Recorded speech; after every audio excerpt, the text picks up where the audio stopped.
Baik, sebelumnya Assalamualaikum warahmatullahi wabarakatuh. Izin memperkenalkan diri, nama saya Hafiz Mustikawati, NPM 2011090152. Di sini saya akan mempresentasikan yaitu tumbuh dan berkembang teknologi pendidikan.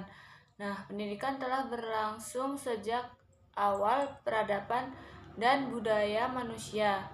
Bentuk dan cara pendidikan itu telah mengalami perubahan sesuai dengan perubahan zaman dan tentukan kebutuhan. Socrates diketahui sebagai seorang filsuf yang mengajarkan bagaimana cara memperoleh kebenaran, keindahan, dan kebijakan. Kalau Socrates mengajarkan secara lisan dengan dialog, Plato menulis buku Protagoras, Republik, dan Laos. Aristoteles ini juga dikenal sebagai tutor Raja Iskandar Agung atau Alexander the Great. Dia mendirikan lembaga pendidikan yang disebut Lyceum. Aristoteles menentukan perlunya pendidikan sebagai landasan perkembangan kebudayaan. Ketiga tokoh yang disebut tadi dapat dikatakan pada pendahuluan nenek moyang pendidikan. Nah, berikut ini beberapa tokoh pendidikan dengan berbagai gagasan dan konsep mereka dikemukakan. Yang pertama yaitu Jan Komensky, yaitu pada tahun 1592 sampai 1970. Nah, mengemukakan seorang pendidik yang berasal dari Moravia dan memperoleh pendidikan tinggi di Jerman. Yang kedua yaitu Jean-Jacques, mengemukakan bahwa seorang ilmuwan dan politis Prancis kelahiran Swiss yang banyak menaruh perhatian pada filsafat sosial dan pendidikan. Yang ketiga yaitu Johann Herbart, yaitu tahun 1776 sampai 1841. Mengemukakan seorang filsuf Jerman yang dikenal dengan kontribusinya dalam bidang pendidikan, moral, dan metodologi pembelajaran. Menurut Herbart, tujuan akhir pendidikan adalah perkembangan moral. Selanjutnya yaitu perkembangan teknologi. Peradaban sebenarnya telah ada teknologi meskipun istilah teknologi belum digunakan. Istilah teknologi berasal dari tesni atau cara dan logos atau pengetahuan. Nah, ada tokoh juga yaitu Romo Mangun atau sebutan populer dari YB Mangunwijaya tahun 1983. Arti teknologi sebagai penerapan sistematis dari pengetahuan ilmiah atau pengetahuan yang terakhir untuk tugas-tugas yang praktis. Dan yang kedua yaitu Iskandar Alishyahbana tahun 1980. Teknologi telah dikenal manusia sejak jutaan tahun yang lalu karena dorongan untuk hidup yang lebih nyaman, lebih makmur, dan lebih sejahtera. Bentuk teknologi itu dapat dibedakan menjadi dua. Yang pertama yaitu teknologi fisik atau mekanik yang ditandai oleh mesin, alat, dan perangkatnya. Yang kedua yaitu teknologi sosial yang merupakan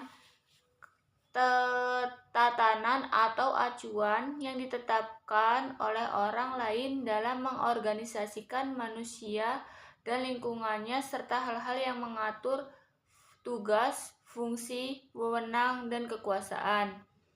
Nah, selanjutnya yaitu butir-butir pelajaran yang terkandung dalam teknologi. Yang pertama yaitu dilakukan pendekatan yang bersistem secara menyeluruh. Yang kedua yaitu perlu adanya diversifikasi tanggung jawab dan bersamaan dengan itu adanya spesialisasi yang senantiasa ditingkatkan. Yang ketiga yaitu perlu ada koordinasi yang baik dalam arti waktu dan gerak. Yang keempat yaitu perlu adanya disiplin yang tinggi, terlebih-lebih disiplin di internal yang didasarkan pada rincian tugas dan tanggung jawab yang telah ditentukan dan atau telah disepakati. Yang terakhir yaitu perlu adanya pengeluaran yang lebih terbuka dan tidak birokratis. Perkembangan awal teknologi pendidikan, proses multifaset dan terpadu yang melibatkan orang, prosedur, ide, perangkat, dan organisasi di mana teknologi dari berbagai bidang ilmu dipinjam sesuai kebutuhan dan persyaratan pendidik untuk melaksanakan, mengevaluasi, dan mengelola solusi untuk masalah-masalah yang terlibat dalam semua aspek belajar manusia. Nah, adapun sejarah perkembangan teknologi pendidikan mempunyai tahap 5. Yang pertama yaitu teknologi pendidikan digabung dengan penggunaan alat bantu seperti grafik, peta, simbol, model spesimen, dan bahan beton. Yang kedua yaitu dari teknologi pendidikan dikaitkan dengan revolusi elektronik dengan pengenalan dan pembentukan hardware canggih disertai perangkat lunak software pendukung. Yang ketiga yaitu dalam teknologi pendidikan terkait dengan perkembangan media massa yang pada gilirannya menyebabkan revolusi komunikasi untuk tujuan instruksional. Tahap yang keempat dari teknologi pendidikan adalah ketika teknologi pendidikan dipandang sebagai proses instruksi atau pembelajaran. Yang terakhir yaitu dari teknologi pendidikan dipengaruhi oleh konsep rekayasa sistem atau pendekatan sistem yang berfokus pada laboratorium bahasa, mengajar mesin, instruksi yang diprogram, teknologi multimedia, dan penggunaan komputer dalam instruksi. Nah, selanjutnya yaitu perkembangan teknologi pendidikan di Indonesia. Teknologi dalam pendidikan adalah penggunaan teknologi sebagai produk untuk membantu penyelenggaraan dalam pendidikan, misalnya penggunaan pengeras suara, penggunaan mobil, dan perangkat keras lain untuk keperluan terselenggaranya kegiatan pendidikan. Sedangkan